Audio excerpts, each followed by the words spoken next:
आज बेटा हम लोग बायोमोलिक्यूल की टेबल याद रखेंगे करेंगे। बायोमोलिक्यूल की टेबल किस तरीके से याद रखना, पूरी टेबल हम लोग याद कर लेंगे।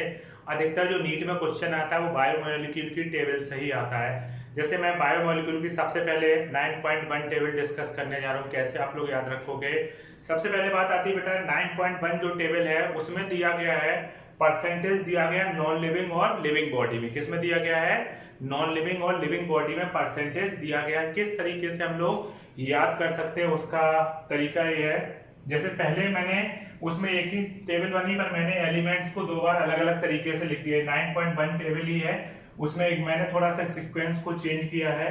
कैसे हम लोग याद रख सकते हैं, पहले मैंने लिखा है एलिमेंट और उसका वेट इन ह्यूमन बॉडी, और दूसरे में फिर लिखा है एलिमेंट और उसका लिखा है वेट इन अर्थ क्रस्ट। मोस्टली जो क्वेश्चन आता है, जब भी आया क्वेश्चन वो इस पे आया, उस पे नहीं आया। तो पहले हम लोग इस पे जान लेंगे, ठीक है। पहले ये याद कर लेंगे फिर वो याद रखेंगे। सबसे पहले बात आती है, मैंने क्या किया, एक सीक्वेंस लिखा। सीक्वेंस कैसे लिखा? जैसे oxygen, carbon, nitrogen, calcium, hydrogen, sulphur, ये सारी चीजें लिखी, ठीक है।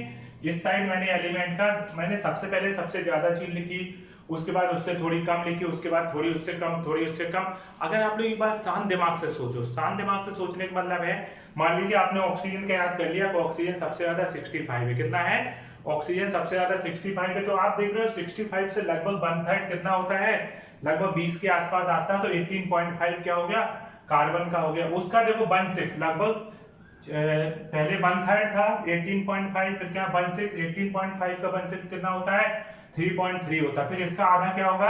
1.5 होगा। फिर क्या यहाँ तक कितना याद हो जाए? फिर 0.3 से हम लोग लिखेंगे 0.1 तक, 0.5 से 0.1 तक लिखेंगे। उसके बाद 0.4 को गायब कर देंगे, 0.5, 0.3, 0.2, 0.1 और फिर लास्ट में निग्लेजुअल। तो आप अगर सीक्वेंस देखो तो बहुत आसानी से याद होगा। सबसे पहले 65 के बाद क्या होगा? उसका 1/3, लगभग 1/3 18.5, फिर उसका लगभग 16 3.3, फिर उसका आधा लगभग 1.5, उसके बाद 0.5, 0.3, 0.2, 0.1 और निग्लेजुअल। तो ये परसेंटेज आपको याद हो गया ह्यूमन बॉडी का। अब अगर आपको ये सीक्वेंस याद हो जाए कि किसका क्या होगा, उसके बेस पे हो जाएगा। अब मान लो आजकल लोग कभी कभी अपने नाम पूर्वजों के भगवान के नाम पे रखते हैं, ठीक है ना। जैसे राम के नाम पे बहुत लोग अपना नाम राम रख लें, कोई कृष्ण रख लेता है, कोई राधे श्याम रख लेता है, कोई सीताराम, ऐसे बहुत सारे नाम अपनी भारतीय संस्कृति में चलते हैं। अब मान लो कि कोई नाम साईं, जैसे पहले की मूवी होती थी प्राण प्राण थे, करेक्टर थे, वो हमेशा वो साईं बोलते रहते थे। तो अगर हम लोग बात करें, कोई अपना नाम साईं बाबा के नाम पे रख ले, साईनाथ, जैसे साईं बाबा का नाम साईनाथ है, तो उस तरीके से रख ले। तो देखो कैसे याद रखोगे, ध्यान देना हमारी बात को। कोई बंदा है उसने अपना नाम साईनाथ रखा और देखने में वो कैसा है? काला है। कैसा है? काला है। तो ध्यान देना। अच्छा एक बात बताओ, आपने कभी वो गाना सुना है? बहुत पहले एक मूवी आई थी, मूवी का नाम था हम तुम्हारे हैं सनम। क्या नाम था? मूवी का नाम था हम तुम्हारे हैं सनम, याद रखना। तो अगर साईनाथ जो लड़का था कालू टाइप का, अगर उसके ऊपर देखे तो उसका हम इससे रिलेट करें इस गाने से, तो आप लोग क्या याद रखना। मैंने क्या कहा, गाना कौन सा था? हम तुम्हारे हैं सनम, इस तरीके का गाना था। तो आप लोग क्या याद रखना, आप इस तरीके से याद रखना, इस सीक्वेंस को आप याद रखना। ओ क्या रखना बेटा? ओ साईनाथ। क्या नाम रखा था लड़के ने अपना? साईनाथ रखा था ना। तो लड़के का नाम क्या था? साईनाथ। ओ साईनाथ काले हैं सनम। क्या रखना है? जैसे हम तुम्हारे हैं सनम था ना, कैसे याद रखना? ओ साईनाथ काले हैं सनम। क्या रहेगा बेटा? ओ साईनाथ काले हैं सनम, और सिलिकॉन लास्ट में है तो वो निग्लेक्टेबल है। तो इस तरीके से आपको याद हो जाए, वो बहुत आसानी से याद हो गया ना आपको। ओ मतलब ऑक्सीजन, साई मतलब कार्बन, ना मतलब नाइट्रो। ओ साईनाथ काले कैल्शियम, काले हैं मतलब हाइड्रोजन, काले हैं सनम सल्फर, सोडियम और मैग्नीशियम, याद हो जाएगा ना। और सीक्वेंस क्या याद करना था? 65, फिर 65 का बनता है 18.5, फिर उसका 16 3.3, फिर 1.5, फिर 0.53, याद हो गया ना। ये क्वेश्चन हमेशा आता रहता है, ठीक है ना। अब देखो दूसरा, देखो एलिमेंट, और इसका देख लो, इसको किस तरीके से याद रखो। इस पे क्वेश्चन आता नहीं है, कैसे हमें याद रखना है ये चीज मैं बताता हूँ। पहले उसका देखो बेटा, ठीक है ना, फिर हम वो चीज डिस्कस करते हैं। ओके, इसके बाद बेटा अगर हम लोग एलिमेंट का अर्थ क्रस्ट में परसेंटेज देखें, अर्थ क्रस्ट में परसेंटेज आप कैसे याद रखोगे। देखो इसमें भी मैंने एक सीक्वेंस बनाया है, जबकि वहां पे एक ही टेबल बनी रहती है एनसीईआरटी में, मैंने इसको 2 टेबल में डिवाइड कर दिया है। तो मेनली इस पे क्वेश्चन बनता है, ये तो आपको याद हो गई। अब देखो इसको कैसे, इसमें ये परसेंटेज आप ऐसे नॉर्मली देख लेना, याद हो जाएगा। यहाँ पे निग्लेजिबल है, यहाँ 0.0 यहाँ 0, जैसे लगता है ना 7 का पहाड़ा पढ़ो, 7 का टेबल पढ़ो तो 14 आता है, फिर 21 आता है, फिर 28 आता है, इस तरीके से आता है, नहीं आता। तो उस तरीके से 7 अगर हम लोग करके देखते हैं तो ऐसे ऐसे आप एक दो मिनट शांत दिमाग से देखोगे, इसको याद हो जाएगा। अब इसको देखो मेन सीक्वेंस याद कर लो, ये कैसे याद रखोगे। तो एक है ओसामा बिन लादेन का नाम सुना होगा आपने, ओसामा बिन लादेन का नाम सुना होगा। एक आतंकवादी था, अमेरिका ने उसको मार दिया था, कब्र में दफना दिया था, कब्र से निकाल के मार दिया था। जो भी किया था वो अंदर छिपा हुआ था कब्र वगैरह में, उससे निकाल के उसको मार दिया था। वो कुछ समय पहले, आज जब आप लोगों का जन्म हुआ होगा या नहीं हुआ होगा, एक पिक्चर आई थी पहले, एक दिल है आस्काना, उसमें एक गाना था, ये दिल आस्काना, ये दिल आस्काना, इस तरीके से था। तो मैंने ये दिल आस्काना और ओसामा दोनों के नाम को मिला दो तो ओसाना हो जाएगा। तो मैं आपको क्या याद रखना, मैंने बोला ये दिल है आस्काना, या दूसरा नाम क्या मैंने बोला, ओसामा बिन लादेन। तो आप याद रखना ओ सिकाना, क्या याद रखना, ओसामा का नया नाम क्या कर लेना, ओ सिकाना। क्या मैं लिख देता हूं बेटा, आप क्या रखना है, ओ सिकाना, ओ सिकाना, ओ सिकाना, मर गया, मर गया, मर गया मतलब मर गया है, कब्र से निकलकर, किससे निकलकर, कब्र, कब्र से निकलकर, निकलकर, क्या रखना है, ओ सिकाना, मर गया है कब्र से निकलकर। वहां पे क्या रखना, ओ साइनात काले हैं सनम। तो 9.1 टेबल याद हो जाएगी कि नहीं हो जाएगी, कोई दिक्कत, ये बहुत आसानी से आपको याद हो जाएगा। सीक्वेंस देख लेना अच्छे से, दोनों टेबल बहुत अच्छे से याद होना चाहिए। अब हम लोग 9.2 डिस्कस करेंगे, ठीक है बेटा, ओके। अब बेटा हम लोग देखेंगे टेबल नंबर 9.2 और 9.3। टेबल नंबर 9.2 देखें तो इसमें कुछ याद करने का नहीं, बहुत ही आसान है। एक तरफ इसमें है इनऑर्गेनिक कॉन्स्टिट्यूट और लिविंग टिश्यू। लिविंग टिश्यू में कौन कौन से इनऑर्गेनिक चीजें पाई जाती हैं, लिविंग टिश्यू में जैसे सोडियम, पोटेशियम, क्या क्या चीज पाई जा रही है, sodium, potassium, calcium, magnesium, water, और ये सारे कंपाउंड पाए जाते हैं। तो सोडियम को Na+ बोलते हैं, पोटेशियम K+ बोलते हैं, कैल्शियम को Ca++ बोलते हैं, मैग्नीशियम को Mg+, वाटर को H2 बोलते हैं, और कंपाउंड में NaCl, CaCO3, PO4 3- SO4। तो ये आपको याद हो जाएंगे, इसमें कोई ऐसी चीज है नहीं। सेकेंडरी मेटाबोलाइट्स पे टेबल नंबर 9.3 पे बहुत क्वेश्चन बनता है, पिछली साल भी आया था नीट में, तो उसके 2 साल पहले भी आया था, आता रहता है। पहले तो हम लोग देखेंगे नॉर्मली, जैसे पिगमेंट में कौन सा होता है, कैरोटीनॉइड, एंथोसायनिन। वैसे भी आपने सुना होगा कैरोटीनॉइड, एंथोसायनिन पिगमेंट होते, वैसे ही बच्चों को याद होता है, पर फिर भी देखो बच्चे फिर भी गलत करते, क्योंकि जब वहां पे प्रेशर होता है ना, तो वहां पे गलतियां करते हैं। 100% करते, याद होता है तब भी करते हैं। लैक्टिन्स का एग्जाम्पल है क्रोनकोनाबिलिन, ये ड्रग्स का एग्जाम्पल है बिनबिलास्टिन और करक्यूमिन, टॉक्सिन में है एब्रिन और रिसिन, एल्कलॉइड्स में मॉर्फिन और कोडीन, उसके बाद है टर्पिनॉइड्स में मोनो। देखो कुछ चीजें तो ऐसी है कि नाम से याद हो जाए, टर्पिनॉइड्स में मोनोटर्पिन, डाइटर्पिन, इसमें याद हमें करना ही नहीं है। इसेंशियल ऑयल में लेमन ग्रास ऑयल, सिंपल सी बात है, देख के समझ में। पॉलीमेरिक सब्सटेंस बराबर गम सेलुलोज, मेनली इनको याद करना थोड़ा जरूरी है। तो पिगमेंट में कैरोटीनॉइड, एंथोसायनिन तो वैसे बच्चों को याद रहता है, पर आप लोग बेटा ऐसे भी कर लेना। आप याद रखना कैप, कैप लगाकर, ये पहले तो ये गाना याद रखो, फिर मैं बताता हूँ। पहले तो ये चीज याद रखो, कैप लगाकर कौन आया, क्या कैप लगाकर कौन आया बिना डीजल की कार में, तो अब रहा ना जाए, अलका नाचे गाए मोर और कोयल की तरह, अलका नाचे गाए मोर और कोयल की तरह। कैसे, cap, CAP cap, carotenoid, anthocyanin क्या है, P फॉर पिगमेंट, ध्यान से सुनना। कैप, C मतलब कैरोटीनॉइड, एंथोसायनिन, और P मतलब पिगमेंट। तो कैरोटीनॉइड, एंथोसायनिन क्या है, पिगमेंट है। कैप लगाकर कौन है, लगाकर मतलब लैक्टेंस, कौन आया का मतलब कौन कैनाबिलिन ए, क्या होगा, लगाकर कौन आया, लगाकर मतलब लैक्टेंस, और कौन कैनाबिलिन ए, लैक्टेंस कोई और कौन कैनाबिलिन। और एक होम्योपैथिक मेडिसिन भी आती है लैक कैनाइनम ए, कुत्ता काटने की दवा होती है, तो लैक कैनाइनम ए से भी रख सकते हैं, लैक कैनाइनम ए। फिलहाल आप लोग याद रखना, लगाकर कौन आया, तो लगाकर मतलब लैक्टेंस, कौन कैनाबिलिन ए, लैक्टेंस कौन कैनाबिलिन ए किसका एग्जांपल है, लैक्टेंस का।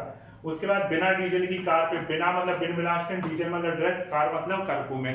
तो कैप लगाकर कौन आया बिना डीजल की कार पे, अब रहा ना जाए, एब्रिन, रिसिन, क्या, तो अब, सॉरी मैंने क्या बोला, तो अब, तो मतलब टॉक्सिन, अब रहा ना जाए, अब मतलब एब्रिन, रिसिन, तो अब रहा ना जाए, अलका अब रहा नहीं जा रहा खुशी के मारे, कोई फैमिली मेंबर आ गया अलका, तो अलका नाचेगी गाएगी किसकी तरह, मोर और कोयल की तरह। तो एल्कलॉइड्स में मॉर्फिन और कोडीन। तो इस तरीके से आप एक दो बार देखोगे, अभी अजीब सी लगेगी ट्रिक, मगर धीरे धीरे आपको याद हो जाएगा। एक दो बार याद होना चाहिए, क्वेश्चन गलत नहीं होना चाहिए, ठीक है। तो ये वाली ट्रिक अच्छे से देख लो बेटा, ठीक है, ओके। अब बेटा हम लोग देखेंगे टेबल नंबर 9.4 और उसके बाद टेबल नंबर 9.5। टेबल नंबर 9.4 में है average composition of the cells, ठीक है ना बेटा, ध्यान देना। इसमें कंपाउंड, दूसरी साइड क्या लिखा है, percent of the total cellular mass. देखो इसमें मैंने लिखा water, protein, nucleic acid, carbohydrate, इस तरीके से। तो देखो इसको कैसे याद रखोगे, किस तरीके से हमें याद रखना है, बहुत ही आसान तरीका है। देखो होता क्या है कि जैसे मैं आपसे कहूँ कोई आपका फ्रेंड है और आपका कोई फ्रेंड है, तो फ्रेंड सर्कल में तो हम लोग किसी तरीके से बात करते रहते हैं, हंसी मजाक। तो अपना कोई फ्रेंड है, आपका फ्रेंड नई कोई कार खरीद के लाता है, तो फ्रेंड क्या करता है, नई कार लेके आता है, तो आप क्या कहोगे, वाह प्यारे नई कार ले ली, तुमने नई कार ले ली, क्या बोलोगे। आपका फ्रेंड है तो आप क्या कहोगे, वाह प्यारे नई कार ले ली, क्या बोलोगे, ध्यान देना, आप बोलोगे वाह वाह प्यारे, वाह प्यारे नई कार ले ली। कैसी कार ले ली उसने, नई कार, वाह प्यारे नई कार ले ली में आई जैसी फीलिंग आ रही ना। तो वाह मतलब वाटर, प्यारे मतलब प्रोटीन, नई मतलब न्यूक्लिक एसिड, वाह प्यारे, वाह मतलब वाटर, प्यारे मतलब प्रोटीन, नई मतलब न्यूक्लिक एसिड, कार मतलब कार्बोहाइड्रेट, ले मतलब लिपिड और ली मतलब आयंस। आप देखो इनका परसेंटेज कैसे याद रखोगे, तो परसेंटेज जैसे ऐसे याद रखो जैसे वाटर है, धरती पे आप देखो धरती बनी, तो आप देख रहे हो 75% जगह क्या है, पानी है, और 25% क्या है, अर्थ है। मतलब कि देखा जाए 25% जमीन है और 75% क्या है, पानी है, समुद्र है। पर आप देख रहे हैं आज ग्लोबल वार्मिंग हो रही, तो पानी तो और बढ़ रहा है, फ्यूचर माना जाता है ऐसी ग्लोबल वार्मिंग होती रही तो एक टाइम ऐसा आएगा कि समुद्र डूब जाए। मतलब पानी का जो परसेंटेज है कहीं ना कहीं थोड़ा और बढ़ रहा है। तो एवरेज क्या हो गया 75, तो एवरेज 80 तक मान के चलो, तो और बढ़ रहा है। तो वाटर का कितना हो गया 70 to 90। बात आती प्रोटीन। प्रोटीन में कैसे याद रखो, प्रोटीन, 3 से 10 जैसी, प्रोटेन, प्रोटीन को पढ़ना आप लोग प्रोटेन, 10 मतलब 10 to 15% क्या है, प्रोटीन है। फिर क्या है, कार्बो, फिर है न्यूक्लिक एसिड। तो न्यूक्लिक एसिड में देखो न्यूक्लिक 1 2 3 4 5 6 7 कितनी स्पेलिंग आती है न्यूक्लिक में, लगभग 7 अक्षर आते हैं, तो लगभग 5 से 7 क्या हो जाएगी न्यूक्लिक एसिड। कार्बोहाइड्रेट में कार आती है, कार कितने अक्षर की बनी है, 3, तो 3 2 1 कर लेना। फिर क्या है, इतना हो गया, 10 से 15 हो गया, 5 से 7 में 3 2 1, ठीक है ना, ये गिनती कर दोगे तो इस तरीके से पूरा आपको कंप्लीट हो जाएगा एक टेबल। उसके बाद इस टेबल को देखो, कोलेजन, इसमें कुछ स्पेशल याद नहीं रखना, इंटरसेलुलर ग्राउंड सब्सटेंस होता है। कोलेजन फाइबर व्हाइट फाइबर होते हैं, आप लोग पहले से पढ़े होंगे, नहीं पढ़े हो सुन लो। ट्रिप्सिन आपने सुना होगा, पैंक्रियाटिक जूस का एंजाइम होता है, प्रोटीन डाइजेशन में हेल्प करता है।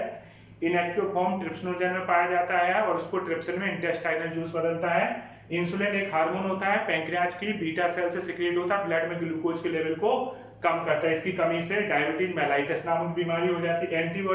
एंटीबॉडी एंटीजन के अगेंस्ट काम करती हैं, तो यही लिखा है फाइट इन्फेक्शियस एजेंट, कोई भी इन्फेक्शन बॉडी में आ रहा है उसके अपोज काम करने का काम किसका होता है, एंटीबॉडी।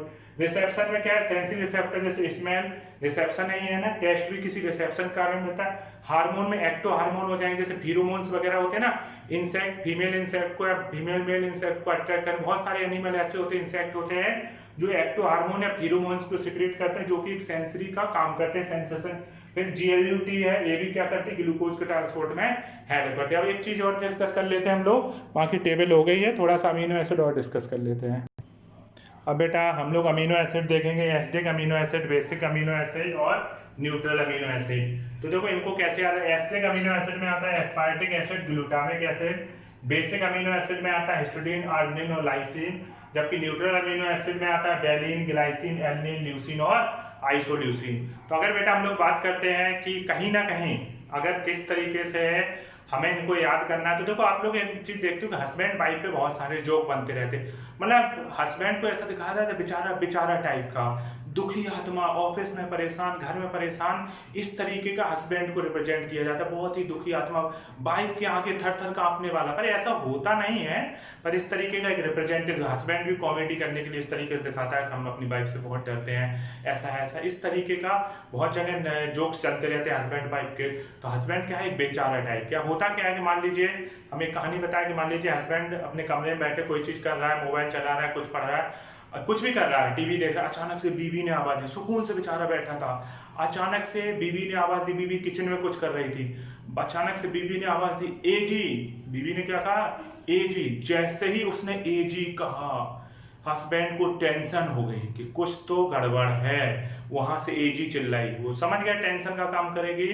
तो अब क्या हो गई, अब हस्बैंड बेचारा शांत भी नहीं रह सकता, मजबूरी है, तो डर के मारे वो क्या हो जाता, तोतला हो जाता। जैसे ही, क्योंकि उसे पता है ना कि किचन में जाके हो सकता बेलन पड़ जाए या गाली खाने को मिले, या तो बेलन या गाली। तो जैसे ही वाइफ ने क्या कहा, आप याद रखना, एजी। वाइफ ने क्या कहा, एजी। तो पति तुरंत कहेगा ना हाँ आ रहे, बस बेचारा तोतला हो गया डर के मारे, तो हाँ आ रहे को क्या बोलेगा, हाँ आ लए। क्या बोलेगा, हाँ आ लए। क्या बोलेगा, हाँ आ लए, क्योंकि अब उसे पता है कि उसे क्या है, बेलन या गाली पड़ने वाली है। क्या है, बेलन या गाली पड़ने वाली। तो कैसे याद रखोगे, एजी। एजी मतलब एस्पार्टिक एसिड ग्लूटामेट, हाँ आ रहा है मतलब हिस्टीडीन, आर्जिनिन और लाइसिन। और फिर क्या हो जाएगा, बेलन और गाली, बेलन बेलिन, फिर गाली, G for glycine, A for alanine, L for leucine, L for I for isoleucine. तो याद हो जाएगा ना, एजी, हाँ आ रहे, बेलन और गाली। और बहुत सारी चीजें हैं, हम आपको याद कराते चलें। कहीं पे भी कोई दिक्कत हो बेटा कांटेक्ट करिए, ठीक है ना। तो इतनी चीजें डिस्कस हो गई, ठीक है, इसको करो, फिर और भी चीजें हैं मैं याद कराता हूँ आपको। ओके बेटा।